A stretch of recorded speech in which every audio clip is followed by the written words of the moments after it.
But the whole idea was the same, which I think is a really useful one, is you want to be, and I've talked about this before, you want to kind of be an anti-martial artist. You know, martial artists get locked into their particular, like their thing.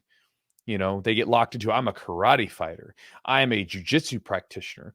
I'm a Gracie jiu-jitsu practitioner. And all these things, I'm a 10th planet. They come with these things. There's nothing wrong with identifying as those things. But in your mind, you want to be, I am an open book. I am a technical mercenary. I will get techniques from wherever they come from. And I don't care where they come from. They can come from a whole other grappling sport.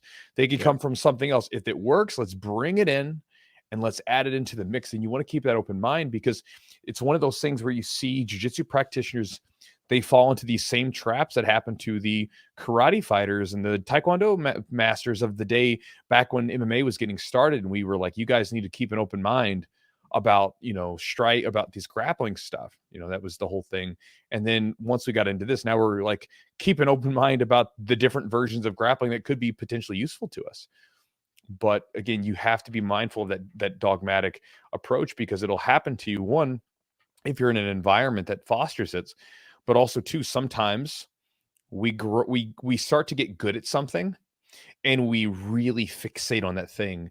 And I think it was Emerson that said, and I'm paraphrasing here, that basically the thing that initially gives you some success, the thing that basically propels you to some heights of success, is also the same thing that, if you're not careful, can also lame you.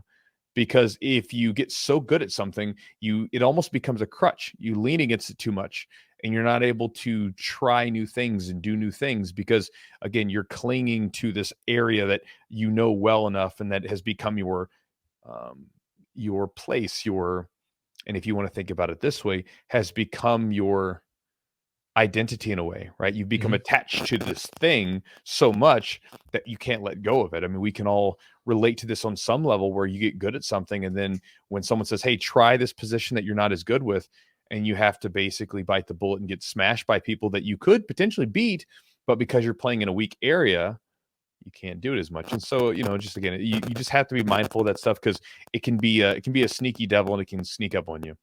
Yeah, I think